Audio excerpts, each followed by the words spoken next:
Selamat pagi, ladies. Selamat datang di Ladies Discipleship Ministry. Hari ini adalah hari terakhir dari tema kita, bagaimana kita bisa bertumbuh dari bayi hingga remaja, dengan tema besar adalah Mother and Child, ibu dan anak. Kita tahun ini belajar banyak tentang bagaimana wanita punya peran penting dalam kehidupan berkeluarga, terutama sebagai seorang wanita, sebagai seorang ibu, sebagai seorang anak perempuan, maupun sisters atau saudara perempuan bagi seseorang.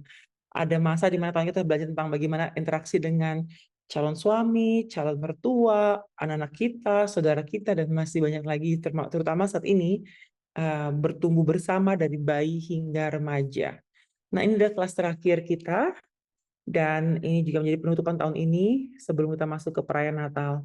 Saya berharap kita semua belajar banyak di tahun ini bagaimana peran wanita yang begitu besar dalam kehidupan seorang anak dan juga keluarga. Jadi saya berharap kita semua bisa menutup tahun ini dengan sukacita berlimpah, dengan yakin penuh bahwa hidup ini penuh dengan perayaan, dan juga kita juga kiranya selalu diperkaya dan didewasakan oleh kebenaran firman Tuhan, agar setiap hati kita, pikiran kita, tubuh kita mengalami pendewasaan yang membawa kebaikan.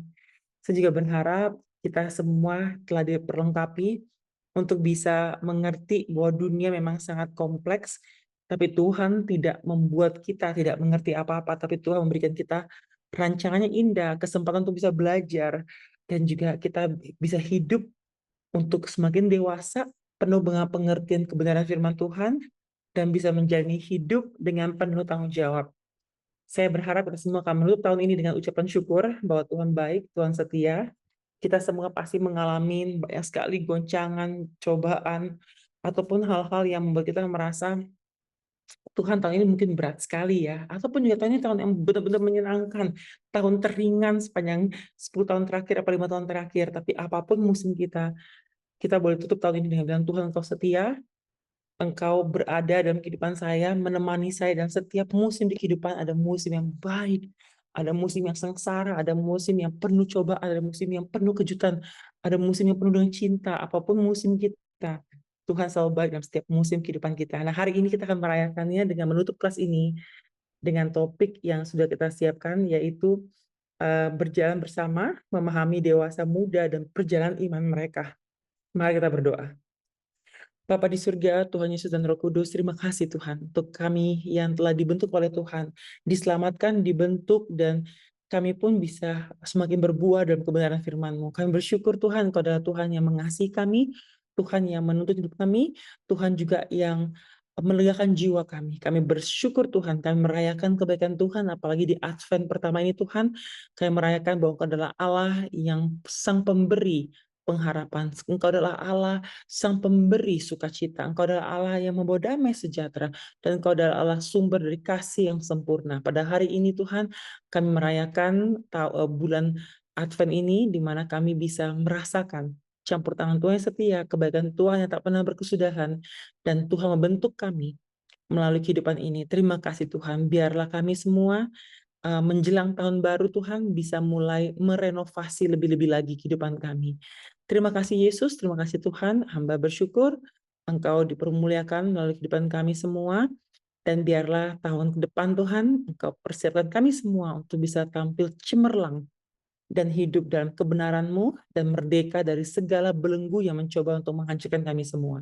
Terpujilah Engkau Tuhan, biarlah kelas ini menjadi pembelajaran bagi kami untuk bisa mengerti dunia remaja, dunia anak-anak muda dewasa, agar mereka kita bisa bantu untuk semakin hidup dalam Tuhan dan kebenaran-Mu, agar mereka selalu memuliakan Engkau Tuhan. Terpujilah Engkau, kami bersyukur dan percaya bahwa Engkau beserta dengan kami semua. Haleluya. Amin. Oke.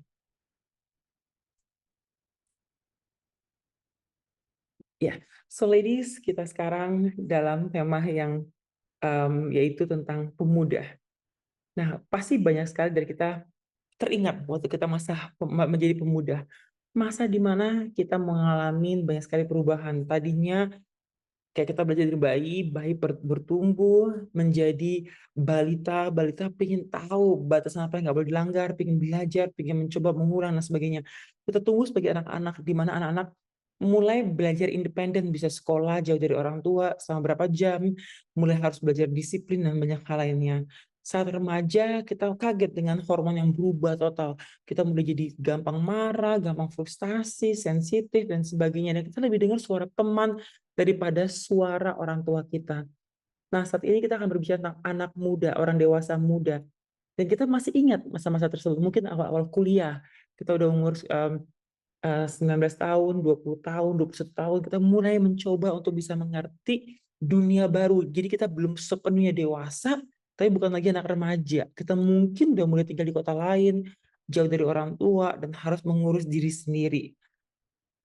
Bagaimana kisah yang kita bisa pelajari, yang relevan untuk kita bisa mengerti dunia dewasa muda saat ini? Bagaimana kita bisa harus mengerti bahwa teknologi mengubah cara mereka bersosialisasi, cara mereka untuk berpikir, maupun cara mereka berinteraksi, dan juga cara mereka merangkul hidup mereka. Kita juga punya tujuan dari kelas ini adalah kita berharap sekali kita sebagai kakak rohani mereka, orang tua mereka, untuk bisa memahami dan mendukung pertumbuhan mereka secara iman, secara fisik. Kita juga bisa membantu mereka untuk bisa membantu mengambil keputusan yang tepat. Dan kita akan berjalan dengan mereka dalam perjalanan rohani agar mereka bisa tetap teguh pada iman mereka. Satu hal yang saya sedih waktu saya dulu sering sekali diundang untuk berbicara di universitas di Inggris. Kita ada punya misi week, namanya Mission Week.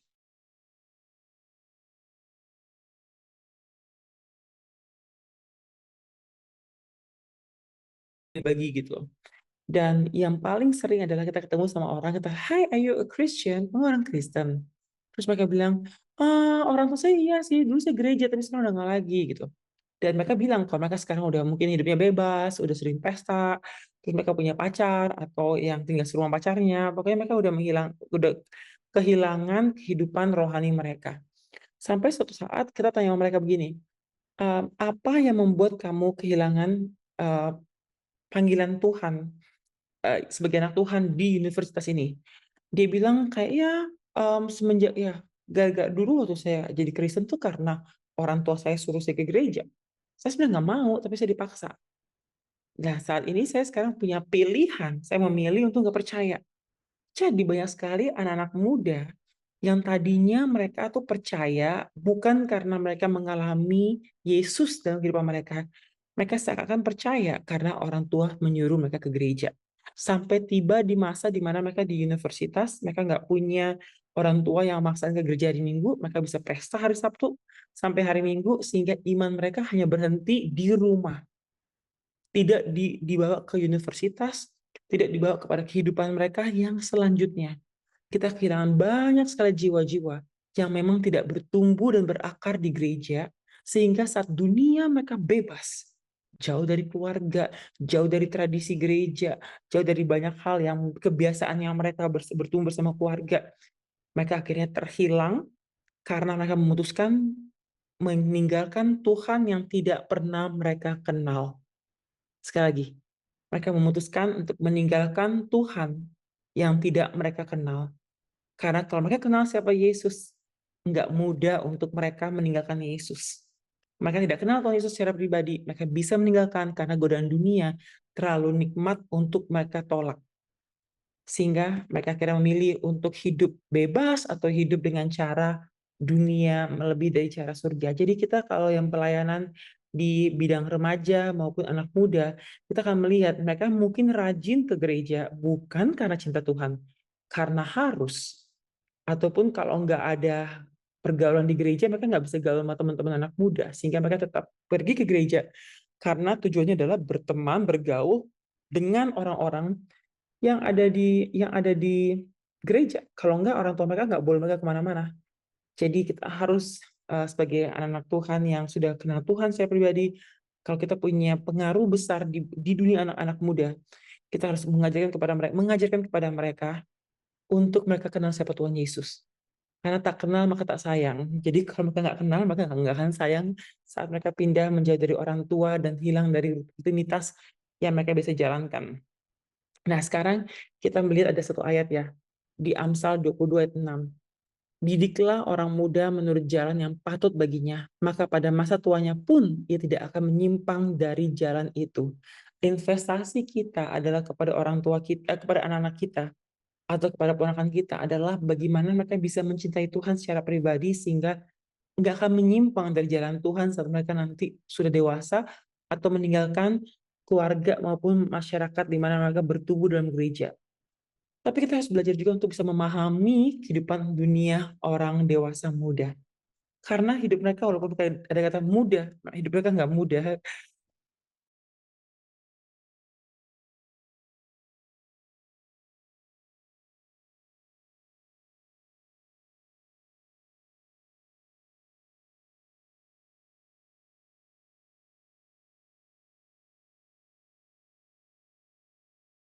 Generasi Z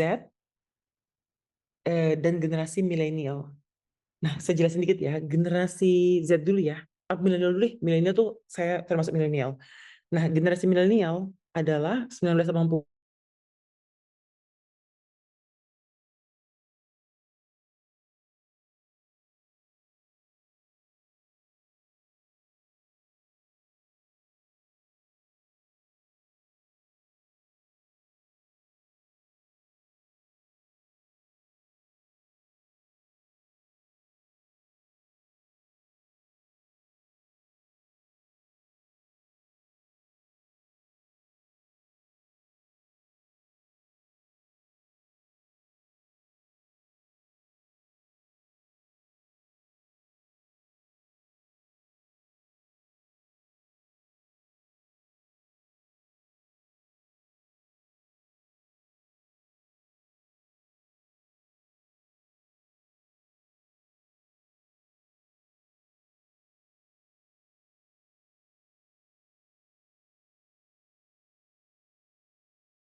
Mohon maaf ya, tiba-tiba sinyalnya drop. Thank you. Saya kembali lagi ya. Oke, thank you so much. Mohon maaf. Ini pakai sinyal rumah sakit, jadi naik turun deh kayak sinyalnya. Oke, kembali lagi. Nah, jadi generasi milenial ini bisa mandiri orientasinya dan dia cukup bisa melakukan semuanya sendiri karena dia tidak terganggu dengan distraction atau pengalihan dari tujuan sehingga mereka bisa belajar sendiri, siapin makanan sendiri, persiapkan semua keuangannya yang orang tua berikan, dan mereka tuh punya orientasi tuh pada tujuan. Mereka oke ke arah mana? Oke ke sini. Saya mau kerja, saya mau punya uang, saya punya motor, saya punya tabungan. Jadi ada satu kekuatan yang bikin mereka fokus dan karena kemandirian mereka ada, mereka bisa mencapai tujuan mereka. Dan mereka menghadapi tantangan ekonomi yang cukup besar karena dapat dapat tekanan di mana mereka punya orang tua, udah punya rumah sendiri di usia masih muda. Maka tuh denger tuh mama papa cerita, iya mama tuh beli rumah umur 25 tahun. Itu tuh di BTN sana. Papa juga beli rumah di sini. Itu waktu papa umur 22 tahun. Wah, jadi mereka gini, ih sekarang udah umur 25 tahun, 30 tahun tapi belum bisa punya rumah. Karena ekonomi berbeda. Zaman dahulu satu rumah itu bisa dibeli dengan dua tahun gaji. Zaman sekarang nggak mungkin kita bisa beli rumah dengan 2 tahun gaji biasa ya, gaji standar ya. Jadi memang zaman berubah gitu. Tapi zaman dulu, zaman anak-anak milenial, mereka dapat tekanan dari orang tua mereka yang mungkin baby boomer era, di mana mereka sangat mandiri sekali, lebih cepat lagi mandiri mereka nikah umur 22 tahun, udah punya rumah, udah punya karir yang bagus dan sebagainya. Sehingga generasi milenial akan sangat fokus kepada gimana bisa sukses secara ekonomi, gimana bisa punya rumah, punya perusahaan, bisa punya sesuatu yang bisa mereka banggakan depan orang tua mereka. Tapi generasi Z berbeda. Nah, di ini generasi Z adalah di mana mereka itu adalah orang dunia apa em, generasi yang pertama yang bisa melihat em, teknologi. Jadi mereka tuh ahli teknologi. Ini kayak istilahnya kayak warga teknologi, warga teknologi ya istilahnya. Digital digital citizenship. Apa sih bahasa Indonesianya? Jadi mereka tuh udah terbiasa em, dengan dunia teknologi. Sehingga mereka tuh udah yang kayak udah biasa banget, udah tahu bahwa inilah hal-hal yang normal gitu. Jadi dia tahu gimana caranya untuk menggunakan teknologi. Dari usia sangat dini mereka udah main HP, udah main teknologi. sehingga mereka sangat aktif secara sosial. Jadi mereka tuh sosial tuh dalam digital sosial itu sangat aktif. Mereka bisa mengetik cepat, memberikan komen-komen dan sebagainya. Dan mereka juga berpikir bahwa dunia itu nggak sebatas kota di mana mereka tinggal. Mereka percaya bahwa dunia ini adalah luas gitu. Mereka tuh jauh lebih kalau kita mungkin kalau melihat milenial masih lebih kayak aku mau sukses di kotaku, aku mau sukses di daerahku deh gitu. Tapi kalau untuk yang Gen Z, Gen Z ya bahasa ininya, mereka merasa bahwa enggak, dunia itu besar, global. Saya mau go global. Nah, satu hal yang menarik ya kalau kita lihat ya, anak remaja sekarang, anak muda zaman sekarang, mereka itu bisa dikenal di Amerika, di Eropa. Kenapa? Karena ada dunia digital, di mana terkenal itu bukan karena kamu selebriti. Kayak anak milenial tuh masih mengalami di mana masa, oh kalau selebriti itu adalah seseorang yang jago nyanyi, bikin film, pemain film, pokoknya seseorang yang masuk berita, masuk majalah, baru terkenal. Nah, di zaman Gen Z ini, di mana Z sama aja ya. Z itu kayak mungkin I think British, Z is like American if I'm not mistaken, atau kebalikannya. Jadi di sini di mana mereka bilang bahwa kita tuh orang global, kita tuh warga global, kita tuh dikenal bisa di mana aja, nggak perlu lagi jadi orang terkenal secara media, tapi kita bisa bikin public persona di mana melalui sosial media kita bisa mengubah negara, mengubah kita di banyak negara gitu.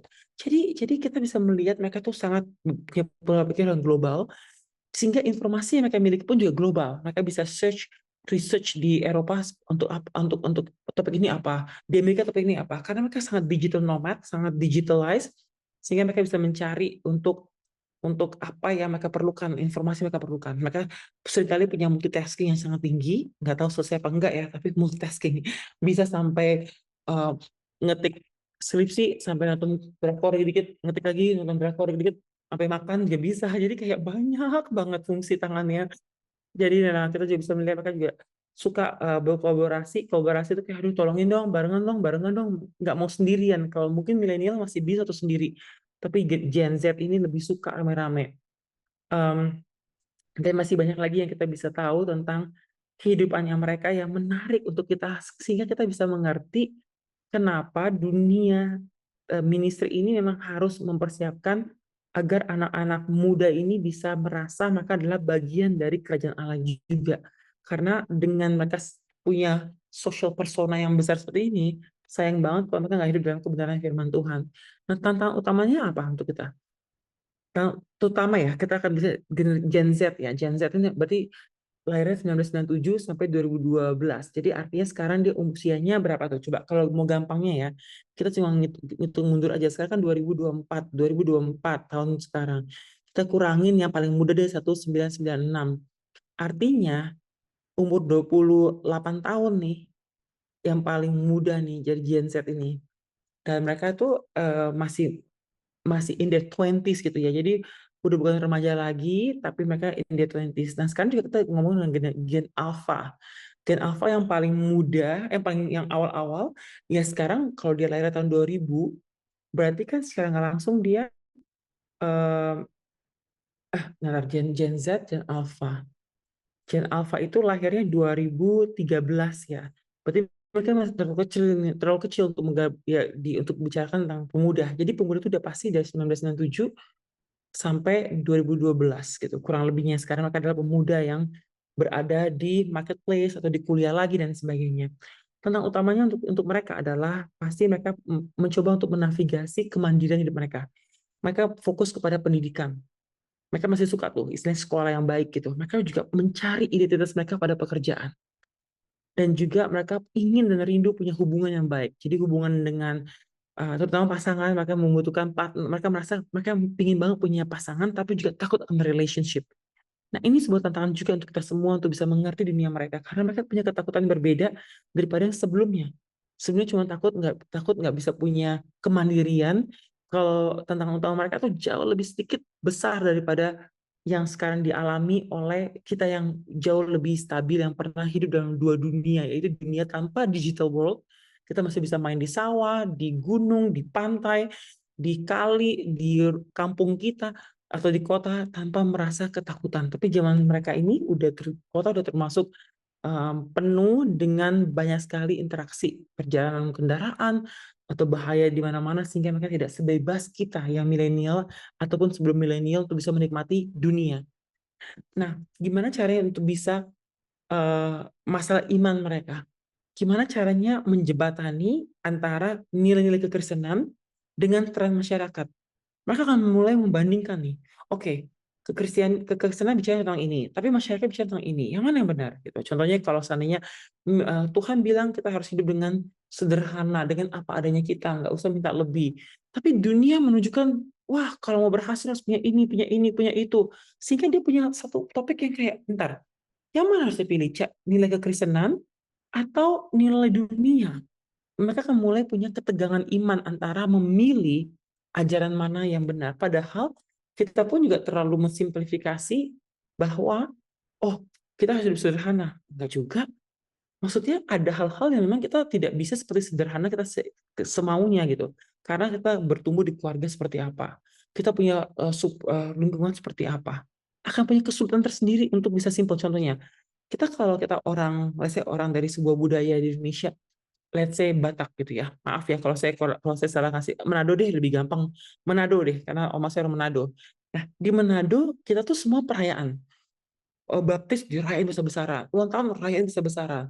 Natal perayaannya sampai dari November atau Oktober sampai Februari itu udah Natal di mana-mana.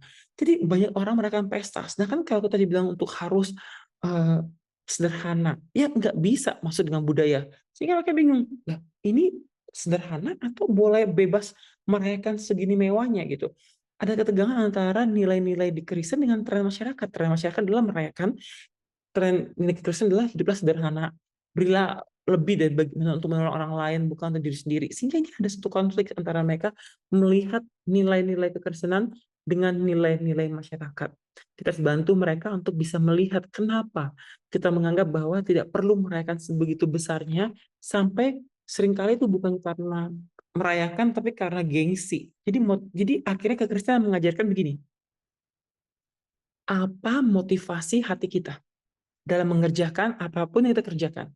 Apa untuk pamer atau tulus, atau untuk menolong, atau untuk biar orang memuji kita, atau untuk apa? Motivasi hatilah yang menjadi hal yang penting untuk kita tahu apa yang kita harus pilih, dan pasti nilai-nilai kekristenan yang akan menang kalau kita selidiki dan renungkan dan doakan.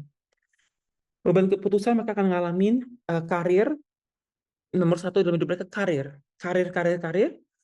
Kedua, mungkin pernikahan karena social pressure, atau karena mungkin lebih simple kalau dua orang satu rumah, karena mereka mau mempunyai anak, mau membagi pengeluaran, dan sebagainya. Yang ketiga adalah keuangan. Keuangan ini menjadi faktor yang sangat penting. Mereka mulai ketakutan tidak bisa hidup mandiri. Takut tergantung pada orang tua mereka, sampai akhirnya mereka berusaha untuk cari kerjaan, cari side bisnis. Tapi gimana caranya kalau mereka bisa untuk berpartisipasi untuk membantu ekonomi keluarga, mereka juga inginkan sih. Karena ada masa di mana mereka eh, kedewasaan mereka itu diukur dari seberapa mandirinya mereka, terutama dalam keuangan. Identitas, siapa mereka, apa mereka, dan sebagainya. Nah, kita bisa membantu mereka dalam pertumbuhan dan perkembangan mereka. Aneh ya, ini kan udah dewasa. Ya, tentu saja kita harus masih membantu mereka. Gimana caranya dari remaja nih ya, ini dari remaja. Transisi dari remaja kepada dewasa muda, kita harus membantu mereka untuk membantu mereka bertumbuh secara emosional. Dan bagaimana mereka harus punya identitas dan tujuan hidup. Identitas adalah siapa mereka yang nggak bisa tergoncangkan. Dan kalau tujuan hidup adalah bagaimana mereka bisa menata hidup mereka ke arah yang mereka mau. Jadi, lihat mundur, saya siapa? Panggilan saya apa? Kemana saya harus melangkah untuk bisa memfulfill atau memenuhi panggilan hidup saya? Ini mereka perlukan. Nah, karena itulah dalam kehidupan rohani mereka, pertumbuhan rohani mereka, mereka perlu uh, menggeserkan kepercayaan warisan, iman warisan keluarga, menjadi keyakinan pribadi. Harus. Kali ini kalau enggak kita investasikan, mereka akan hilang dari kita. Pasti hilang karena dunia menawarkan yang mudah, yang seru, yang very, very fun. Kita harus mengajarkan untuk menggeserkan kepercayaan warisan menjadi keyakinan pribadi. Maka itu penting sekali punya komunitas. Kita kita nggak akan bisa hanya melayani mereka hari Minggu saja ketemu sekali. Kita harus membangun komunitas Kristen yang mereka saling yang seumuran atau sehobi atau bisa satu lingkungan dan sebagainya.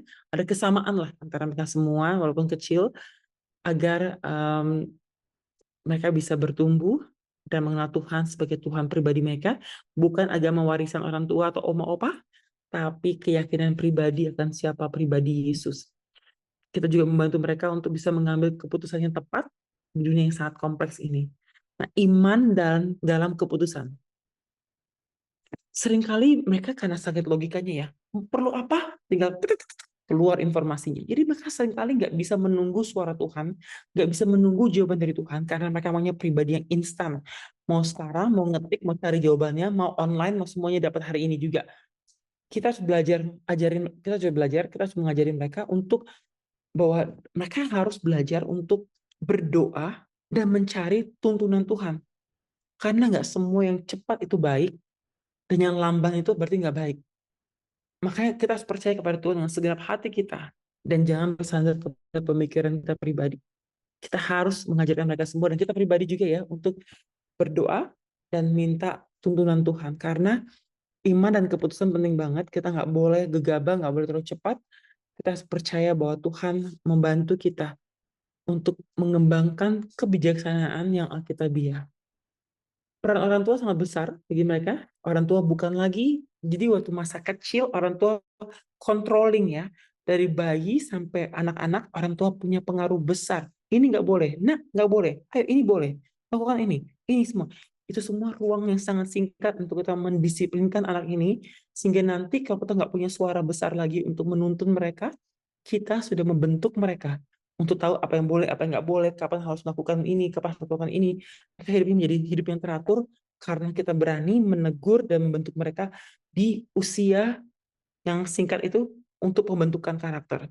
Jadi bagi orang tua kita sekarang di mereka dewasa muda atau kakak rohani mereka kita ya, kita kakak rohani, kita diberikan kebijaksanaan tanpa mengabaikan kemandirian mereka. Jadi ruang kita adalah hanya untuk memberi nasihat, untuk mendukung, bukan mengendalikan mereka. Jadi ini kita udah kelewatan nih. Kalau kita masih mengendalikan anak remaja sampai dewasa muda, kita salah total. Waktu mereka masih kecil, yes, kita punya pengaruh untuk mengendalikan mereka. Kita membentuk mereka, tapi sekarang mereka sudah terbentuk. Sekarang tibanya kita launching mereka ke dunia. Mereka nggak perlu kita khawatirin karena mereka bisa dalam pertolongan Tuhan dan mereka bisa belajar untuk bisa dewasa. Nah, penyertaan perjalanan mereka, kita harus belajar untuk mempraktekkan kasih karunia, yaitu pengampunan, cinta kasih yang tak pernah berkesudahan, dan juga tidak menghakimi dengan kesabaran. Jadi yang kita menangani mereka Gen Z ini dengan kasih karunia dan kesabaran untuk berperilaku. Kasih karunia kita udah berikan, kita udah ampuni mereka, kita tolong mereka, kita mengasihi mereka. Kita akui yang kita harus menghargai perjuangan mereka. Mereka bikin salah, kita ampuni, kita izinkan mereka untuk belajar untuk mandiri, dan juga kita akan bangun untuk mereka semakin punya kepercayaan. Nah, Caranya gimana kalau bisa menjadi kayak saya, mungkin saudara masih ingat ya, teman saya si Kristi dan Dea, yang begitu dekat sama ibunya, sampai hari ini pun masih dekat banget. Oh, mereka bisa ya, two sisters saling cerita apa yang mereka alami, dan mereka cerita ke mami mereka tuh udah kayak sahabat aja. Mom, you know what? Nah, gitu. Kayak seru banget. Karena ada komunitas yang terbuka, komunikasi yang terbuka. Dan ibunya mendengarkan secara aktif. Artinya apa? Komunikasi yang terbuka dan mendengarkan secara aktif. Itu apa artinya? Artinya kita bisa ngobrol apa aja. Mom, aku lagi kecewa nih, mah. Karena gini, gini, gini, gini. Nah, kita dengar secara aktif. Artinya kita menghargai dia untuk berkata bahwa, oh ya, terus gimana rasanya? Terus kamu mau gimana setelah ini? What will you do? Kamu maunya ngapain? Oh gitu ya. Kamu pikir baik, yakin tuh baik gitu. Sehingga kita bisa mengkonfirmasi kepada mereka apa yang bukan bukan mengontrol mereka, mengkonfirmasi apa kita dengarkan, dan mengizinkan mereka untuk punya percaya diri untuk mereka bisa bercerita kepada kita. Mereka perlu ruang cerita tanpa dihakimi, tanpa diomelin, tanpa dikasih nasihat. Boleh nggak? Kayak kita juga gini ya, ladies, saya yakin penuh Anda pasti senang banget kalau Anda telepon teman Anda, sahabat Anda lagi marah, lagi frustasi, tiba-tiba Anda telepon, can I call you? Boleh, boleh, boleh, call me. Oke, aku lagi sebel banget nih. Nah, kebayang nggak? Udah 10 menit Anda cerita semua yang bikin Anda sebel temen ini. Oke, nih ya, dengerin ya, nasihat buat kamu. Lakukan ini, bikin ini, terus kamu kesini, terus kamu bikin ini. Kamu sebel dong, sebel banget. Kenapa? Karena kita cuma ingin menceritakan apa yang kita alami tanpa perlu diajarin kembali. Nah, anak-anak muda ini juga sama. Dia ingin kita mendengarkan secara aktif, komunikasi terbuka. Kalau nggak diminta nasihat, nggak usah cerita. Saya sering gitu. Teman saya, istilah kayak kalau istilah zaman sekarang, boleh nyampa nggak? Keluarin unek-unek gitu ya namanya. Boleh? Pas sudah selesai, kamu mau saya, nah, pas sebelum ngomong, sebelum dia ngomong, ntar, kamu mau saya cuma dengerin, atau kamu mau nasihat? Kenapa? Beda loh. Kalau dengerin aja, dengerin. Ya udah selesai. Kalau perlu nasihat, nanti saya harus dengerin nih dia ngomong apa, saya harus catat. Oke, ini kayaknya nasihat ini. Sehingga saya bisa mendoakan dan juga mempersiapkan jawaban saya atas masalahnya dia. Jadi ada bedanya nih. Nah, itu sangat penting sekali. Mereka perlu komunikasi terbuka. Mereka perlu kita mendengarkan secara aktif. Dan perlu juga kalau kita dimintain informasi atau jawaban atas pertanyaan mereka, kita bisa jawab. Kalau nggak diminta, kita nggak usah ngasih tahu. Nggak usah ngasih jawaban. Nah, terakhir, bagaimana sih caranya untuk kita bisa bertumbuh secara iman dengan mereka? Kan waktu masih kecil mereka suka ke gereja. Remaja masih suka ke gereja. Sekarang umur 20-an ke atas. Udah mulai nggak mau gereja. Capek hari Minggu nih mau istirahat aja. Kak, aku capek, aku nggak mau ikut. Aku nggak, malas gitu. Gimana caranya? Nah, caranya adalah kita membuat sebuah tradisi sebagai keluarga. Tradisi di mana kita bersama-sama membuat begini. Oke, em, kita setiap hari Minggu kita gereja pagi bersama ya. Setelah gereja kita akan makan siang bersama ya. Kita boleh pilih restoran yang murah-murah yang masing-masing. Pokoknya ada 5 keluarga, setiap minggu satu orang boleh milih satu. Jadi ada 5 minggu nih 5 orang yang memilih. Sehingga ada sebuah tradisi gereja. Ada sebuah tradisi gereja di mana mungkin awalnya terpaksa pergi sama mama ke papa. Tapi lama-lama kita sayang dengan memori tersebut karena kita akan makan bersama dengan keluarga, ketawa-tawa, ngobrol, baru kita bisa hidup dengan melanjutkan kehidupan kita masing-masing. Tradisi tersebut membuat mereka merasakan ada kerinduan dengan budaya hadiri gereja bersama keluarga. Ini bisa menjadi dorongan kebiasaan iman sehingga nanti mereka jauh kota atau kemana mereka udah kebiasaan, aduh hari Minggu tuh aku selalu ke gereja with my parents, terus aku juga pasti bisa makan-makan gitu. Dia bisa ngajak teman-temannya dia di kampus dia untuk melakukan hal yang sama. Yang kedua, memperkenalkan alat praktis seperti renungan, kenalin mereka pada kelompok kecil, ataupun mereka harus punya mentor. Mentor adalah seorang yang lebih tua secara rohani, yang membantu mereka untuk bisa bertumbuh. Mereka punya masalah didengerin, mereka punya pertanyaan dijawab, dan sebagainya. Sebagai penutup, apa sih dorongan terakhir kita sebagai orang yang jauh lebih dewasa? Kita harus tahu bahwa doa besar kuasanya. Jadi kita harus doakan mereka agar mereka bisa bertumbuh dengan takut dan hormat akan Tuhan. Kedua, percayalah bahwa pekerjaan Tuhan dalam hidup anak-anak mereka, anak-anak ini akan Tuhan selesaikan dengan baik-baik. Dia adalah Tuhan yang memulai pekerjaan baik dan Tuhan juga yang membantu setiap orang menyelesaikan pekerjaan baik. Sehingga kita nggak perlu khawatir tentang, tapi gimana kalau dengan nggak berhasil, gimana kalau gini. Serahkanlah kekhawatiranmu kepada Tuhan. Tuhan tahu bahwa anak-anak ini perlu pendewasaan, Tuhan sendiri akan sediakan. Nah, bagaimana kita bisa berkomitmen untuk menjadi sumber kasih, kebijaksanaan, dan juga kita selalu mendukung dalam doa dan dalam pertemanan kepada mereka semua. Tantangan yang mereka alamin banyak sekali, tantangan masalah kesehatan mental, kecemasan, isolasi, akibat pembatasan sosial waktu dulu yang pandemik itu traumanya bisa mendatang. Nah, ini menarik sekali kenapa waktu saya pergi ke Petra beberapa bulan lalu saya tanya sama dosennya, beda nggak anak zaman sebelum pandemik sama sudah pandemik? Bilang beda banget. Bedanya apa? Dia bilang bedanya begini. Sebelum pandemik mereka masih bisa bersosialisasi, ngobrol dan berteman dan sebagainya. Pas setelah pandemik mereka itu hanya bawelnya di WhatsApp grup. Pas ketemu diem-dieman semuanya, diem-dieman, malu-malu. Tapi pas lagi di WhatsApp, hey gitu. Jadi lebih seru di WhatsApp. Mereka tuh sangat digital nomad ya, warga dunia digital. sampai mereka tuh benar-benar susah berinteraksi secara langsung. Tapi saya tanya begini, ini kesalahannya siapa? Orang tua kah? Mereka atau guru? Dia bilang tiga-tiganya salah. Guru SMA, orang tua maupun mereka pribadi. Tapi yang pasti dia bilang kita harus mengizinkan anak kita membosan. Waktu masih kecil, kalau kita milenial masih kecil disuruh sama mama papa ketemuan ke rumahnya siapa-siapa, di ruang tamu kita duduk manis, nggak ada mainan, nggak ada buku, nggak ada apa, kita duduk manis, dengerin orang tua basa-basi. Halo Jeng, lama nggak ketemu. Iya nih, sibuk apa? Iya sibuk ini. Oh aku juga sibuk. Saya belajar tuh, dengerin interaksinya orang tua. Dan kita bisa basa-basi. Karena kita terbiasa dengerin interaksi orang tua. Ngobrol ngomong sama keluarga, ngobrol sama suami istri, ngobrol sama teman-teman. Tapi sekarang tiap lagi makan sampai lihat HP. Jadi dunia kita tuh udah jadi kayak udah berhenti gitu, berhenti seluas dulu, di mana kita selalu belajar dari banyak orang.